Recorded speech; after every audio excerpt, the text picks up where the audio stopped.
Hi guys, Rick Pete back here with another video. This has kind of been inspired by my buddy Josh, who did a video a bit ago, the top 5 wrestlers he'd like to meet.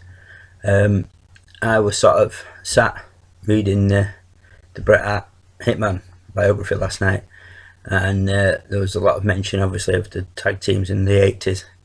And it kind of got me reminiscing to when I first got into WWF as it was then. So I figured I'd do a video of my top 5 tag teams of the 1980s from what I remember. I know some of these teams may have continued just slightly into the 90s, but you know, for all intents and purposes, these are what I remember from the 80s.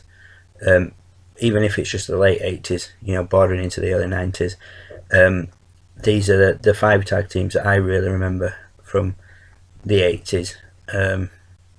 Like I said, going into the 90s. So I figured I'd do a quick video on them, introducing my top 5.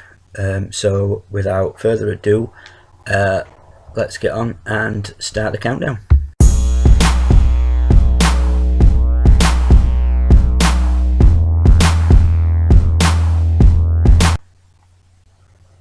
Yeah, so at number 5, it's the Rockers. There may be a lot of people who say they should be further up the list. They're probably right. I've put them at number 5. They've only slightly been pipped to the number 4 slot by the team at number 4 that's there, and it is only slightly. Purely because the team at number 4, I remember one of their matches. But the Rockers matches, the first ones I saw were like against the Conquistadors, the Orient Express, the Hart Foundation as heels. You know, they had some brilliant matches. They were ahead of their time looking back. They were just so acrobatic, and I've read or heard, no, I've read somewhere, and I've heard it on a documentary, that they used to sit in the back with action figures and work out the matches. And I think it was Sherry Martel or somebody once walked in on them and thought they were genuinely sat playing with dolls, and they were like, you know, right, this is weird. And then it was like, it all came out that that's how they planned the matches. It was like, if we can do it with an action figure, we can do it. And they had some great matches. Obviously before they came to WWF, they were the Midnight Rockers. And they fought in the AWA, and they had some brutal matches with Playboy Buddy Rose and I can't remember the name of his tag team partner. Pretty sure somebody might comment and remind me of it. But yeah, they had some brutal matches with those, you know, proper bloodbaths. I recently watched one on an AWA pay-per-view type thing that I managed to get a hold of. And it had them in a cage match, and it was brutal.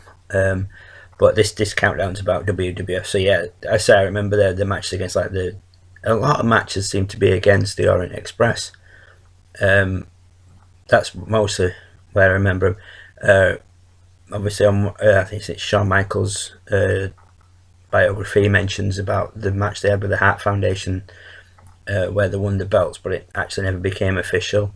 And then there was, you know, there was an incident with the rope snapping during the match, but they still carried on. It might have been the same match actually, but yeah, like I said, the Rockers were ahead of their time for me. Looking back now, and as a kid, I just thought they were the best thing I'd ever seen. They were just amazing. I'd like to think that they may get a spot in the Hall of Fame as a tag team. You know, I mean, obviously Marty Jannetty's career never really took off after the Rockers split in 1992 on the barbershop segment where Shawn super kicked Marty through the window. Millions of people worldwide. I've had a comment recently on Facebook from a friend of mine who said he was heartbroken when that happened. A lot of people were, you know, they were a great tag team. You know, they always seemed to have that brotherhood. They always had each other's back. But yeah, so yeah, at number 5, it's the Rockers. Great team. So ahead of their time looking back, and I would like to see the Rockers inducted into the Hall of Fame, despite Marty Jannetty's career not really taking off like Shawn Michaels did. So yeah, number 5, Rockers.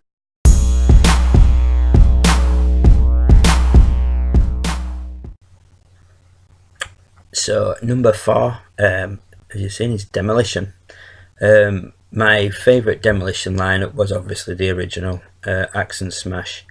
The first real heel team, or as they were back then, bad guys, that I enjoyed watching.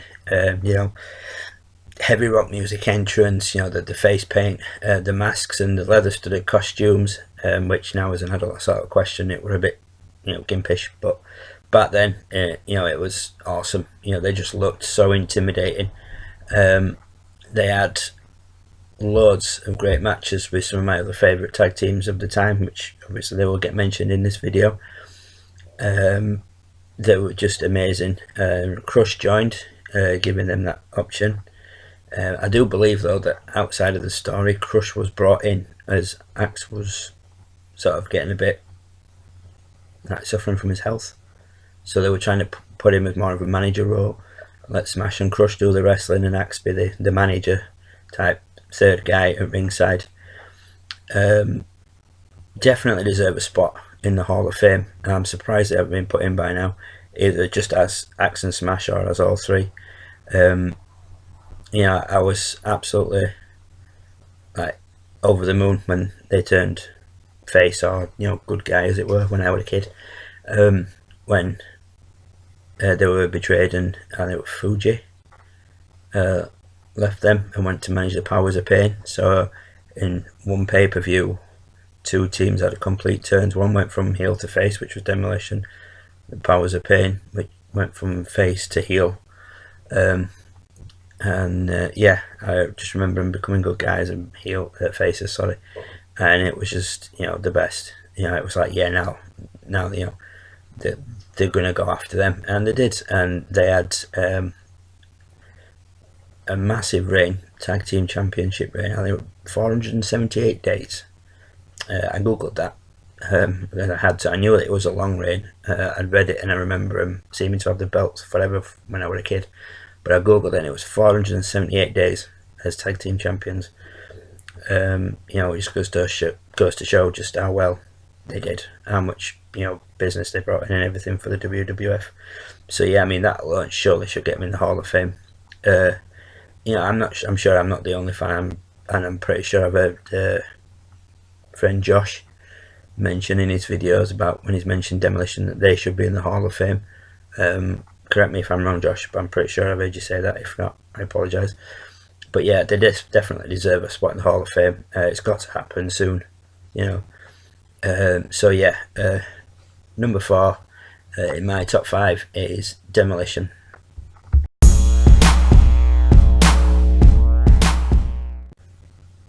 So now we're up to number 3. This will come as no surprise to a lot of you. Team at number 3, obviously, the British Bulldogs. Be British. As a kid, loved the fact there was a British tag team in the WWF. To me, as a youngster, obviously, you don't understand about wrestling schools and everything.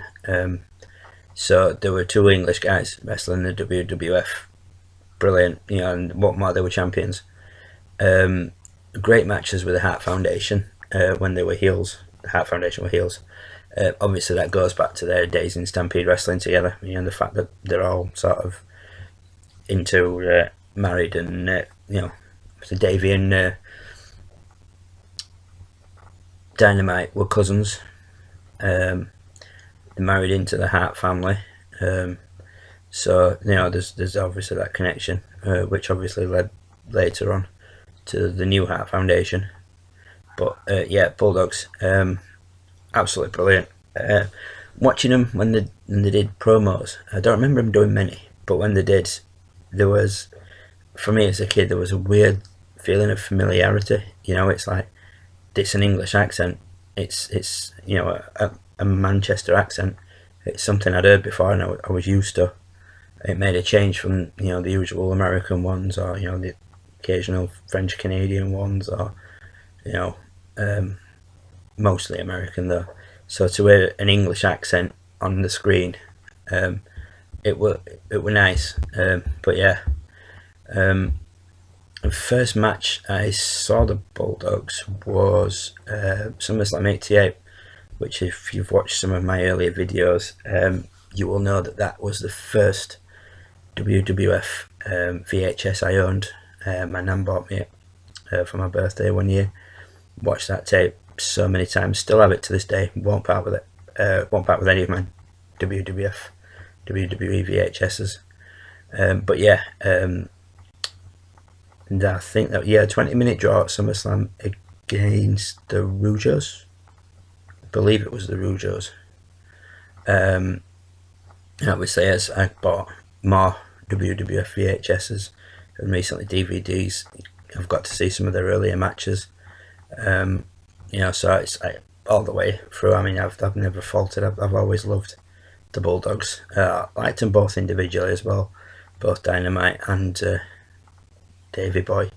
But yeah, as a tag team, they were always going to be in my top 5. And when I sat down and thought about it, and it was like, yeah, they're in my top 3. Like I say, not just because I'm British, but that was a bonus. But they were just brilliant. Obviously Dynamite, who again, was ahead of his time, brought a complete new style to the WWF. Davey, who was like just a powerhouse. Like I said, the fact that they were English, I could understand them even when a lot of Americans struggled. But yeah, and then I remember seeing him walk down with the Bulldog, Matilda. And obviously Davey Boy carried on walking down with her for a few years afterwards. To this day, I would still love a Bulldog, and I would name her Matilda if I got a female. I believe, I know for a fact I've heard Josh state that he believes the Bulldogs either individually or together should go into the Hall of Fame. And I completely agree. I'd like to see them go in as a tag team at least. They've both earned it. They did some amazing things. I mean, the matches with the Hart Foundation, because like I said, they all knew each other from Stampede in Canada. Their matches were amazing. So, I'd like to see them in the Hall of Fame as a team. And have them. It'd be nice to see Dynamite there. Even though he's in pretty bad shape now, it'd be nice to see him and Davey being inducted into Hall of Fame. Given everything they gave for the company.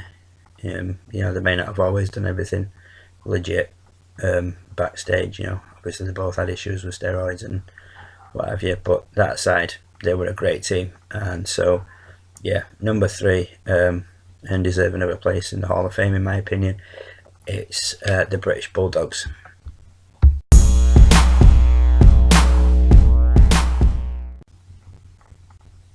As you can see, number 2, Hart Foundation. They were one of the teams that I remember so much of during my childhood when I first got into wrestling. They seemed to do everything. I mean, even when they were heels, I liked them. I thought they were great. There were no doubt that they could get a brilliant match out of anybody. As a kid, it was like one of them teams that I loved watching, but I were always like, oh, if they were fighting Bulldogs, oh, come on Bulldogs, you can do this. When they were Jimmy Hart was the Hart Foundation manager, and they resort to cheating a lot. They did what heel teams did. They turned face, and it was like, this is it now, this is brilliant, I can totally get behind these guys. They had a lot of great matches with Demolition, who obviously, like you've seen, have been in my top 5, which did sort of put the, right, who do I cheer for here? But it was win, lose or draw. That was a win-win for me. They had awesome matches, like I said, with Demolition. They had some great matches with the Rougeau brothers and Nasty Boys. They had some good matches with Rhythm and Blues, Honky Tonk Man and Greg the Hammer. Of course, Bulldogs, it's like stated before, that goes back to them knowing each other from their old Stampede days in Canada. I'd like to see the Hart Foundation inducted into the Hall of Fame as a tag team. I know Jim the Anvil Neidhart seems a bit off the rails at the moment. I saw a video not long ago of him on Facebook where he didn't exactly seem compos mentis. He seemed a bit off it now, whether it was just him just being like the Anvil like he used to be back in the old days, or whether he was how can I put it, chemically enhanced. I don't know, but yeah, I would definitely like to see the Hart Foundation as a tag team go into the Hall of Fame. I'm pretty sure a few other people would agree with me that it is well deserved for them. I mean, they were a great team. They gave a lot. They really put tag team wrestling on the map, as all the teams did in the 80s. That seemed to be the hot spot for tag team wrestling. The 80s, going into the 90s and 2000s, and just seems to be a dying art now. But yeah, definitely, I believe the Hart Foundation deserve a spot in the Hall of Fame. So yeah, that's my number 2 team. It is the Hart Foundation.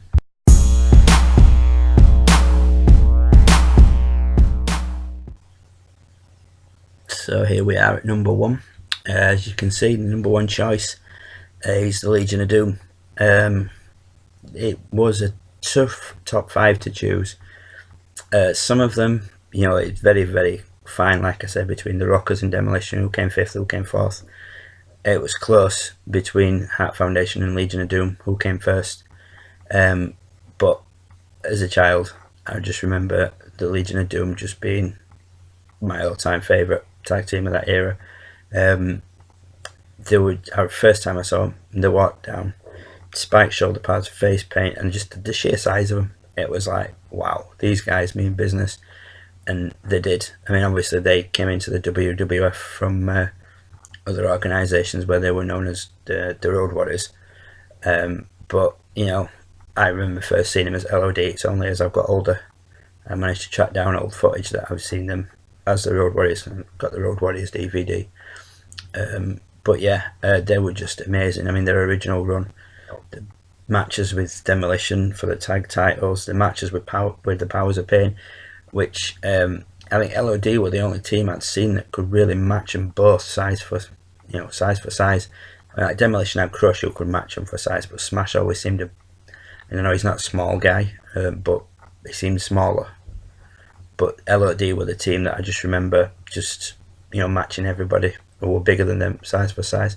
They had some good matches with the Natural Disasters. I don't think that qualifies as the 80s. That's probably more, like I say, early to mid 90s. But yeah, the first run when they were first in the WWF, just absolutely amazing. I remember me and a friend of mine, the guy who got me onto wrestling, were like, where do we get those shoulder pads? We need some of those. And his parents sort of saying, well, no, you can't really get them like that because they're spiked, they're dangerous. So it was like, well, how do we make them? And I do believe we tried to make them. I think we kept them in his garage. We made his own shoulder pads, some cardboard. His mum gave us some string to fasten them with, and we had old toilet roll holders, and his mum helped us make cones for the top, and just sellotaped it all up and then painted them black. I really should have had a photo taken with those on. But yeah, the LOD were hands down my favourite tag team. I mean, they left and they came back a couple of times, but I mean, obviously age and wear and tear and obvious problems with Hawk meant that they weren't as good as their original stint. But they were still a good team. I remember seeing a promo where they were stood talking, and Hawk talked about bringing Paul Ellering back, and it was something about I think he was talking to Gene Oakland, and he said something about imagine a runaway train, scary into Gene, and me and Gene sort of agree, and then saying, well, now we've got a driver, and bringing pointing to Paul Ellering, even scarier. Now we know where we're going. And I just remember thinking, the back, they were never, like I said, never as good, but they were still good. I remember their feud with the New Age Outlaws, and the New Age Outlaws eventually joined DX. But yeah, the Legion of Doom, my number 1 tag team of the 80s, say bordering early 90s. Well, happy they got inducted into the Hall of Fame, so deserved. Like I said, there are other teams in this countdown that do deserve to be in the Hall of Fame as a tag team. Hart Foundation, Demolition, Bulldogs, Rockers. In fact, I think LOD are the only team in this top 5 that aren't in the Hall of Fame. So that says a lot about them. Like I said, they came from other companies, but I always remember them as the Legion of Doom. So yeah, they were my number 5 choice. So yeah, that's number 1 choice even. Sorry, and my top 5. So yeah, that's my top 5 tag teams of the 80s. So like I say, I said 80s. It was like mid to late 80s, early 90s, but you know, for the sake of the video, it's just going to be the teams of the 80s. Please feel free to leave any comments of other teams you feel I've missed out on. Obviously, I've mentioned some of the other teams in there. The Powers of Pain, Warlord and Barbarian, the Orient Express, the Nasty Boys. Yeah, I never really... I mean, they were good, but I was never really, you know, a Nasty Boys fan or admirer. I mean, they did what they did. They were a heel team and they did heel stuff, and you know, I've read a lot of biographies about them, and well, about wrestlers, and they're mentioned in it. So you know, a lot of that sort of thing has sort of made me realise as an adult that, you know, they were, you know, I don't really want to say anything, you know, nasty, pardon the pun, but you know, they were pretty much dicks backstage. So you know, they were never going to be in my top 5 because it is my top 5. There are probably people out there, like I said, that would have put other teams in, or maybe put them in a different order. If there's anybody out there that would like to comment and put their top 5 in the order they think they should go in, that's fine, please do. You know, if there's any tag teams you think I've missed, I know, like I said, in the 80s there was a lot of tag teams about. There's the Killer Bees. I enjoyed watching them, but you know, they were never going to be in my top 5. So yeah, this is my top 5 tag teams of the 80s stroke early 90s. Hope you enjoyed the video, folks. Like I said, feel free to leave a comment with any teams you would have put in that you feel deserve a place in there better than what I've chosen, or if you feel that they've got to go in a different order. You know, that'd be fine. It's just be interesting to see other people's points of view. So yeah, that was my video on the top 5 tag teams of the 80s for me. Hope you enjoyed the video. Please leave a like, comment, subscribe, and I'll be back soon with a new video. Thanks for watching, guys.